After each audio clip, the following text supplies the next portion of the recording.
Hi, this is Miss Fritz at the Appleton West Library, and I am book talking Exit Pursued by a Bear. Interesting title. It is by E.K. Johnston with an S-T-O-N. So I read this book. I started teaching high school, then I went to elementary for many, many years, and now I'm back at high school.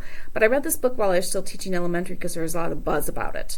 But it's not been out that long. It's got a 2016 copyright date. I was a little surprised. I thought it would be a few years older than that.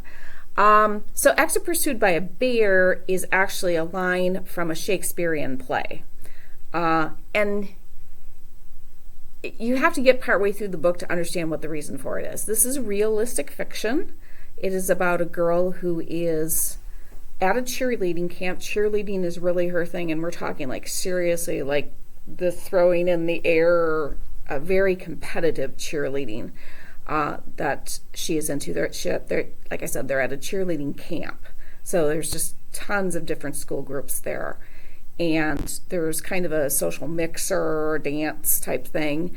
And she is drugged and she is raped. And I can say that kind of calmly, but for me, reading this was kind of an eye-opener because here's the thing. She knows that this happened to her, but she doesn't remember it. And I said to my mom, because when I have a good book, especially if it's realistic fiction, because my mom won't read certain genres, that I share with my mom, and then we kind of have a discussion about it. And I said it was a very different perspective because I didn't think about the fact that when you know that this terrible thing has happened to you and you don't remember it, and it's so her feelings are different than what you would think they would be. And I said that was very disconcerting might be a good word for me because I felt like, oh, she should be this and this and this. And I'm like, well, but I'm not her, and it didn't happen to me, so I can't say how she would feel. And the more I read it, the more it made sense to me. Like, okay, yeah, I can see why you might feel this way because there's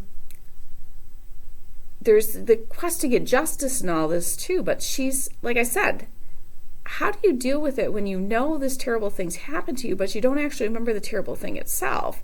And part of you would say, oh, well, that's good. It's better. But in another way, that's like, I don't know. It was just a book that stuck with me.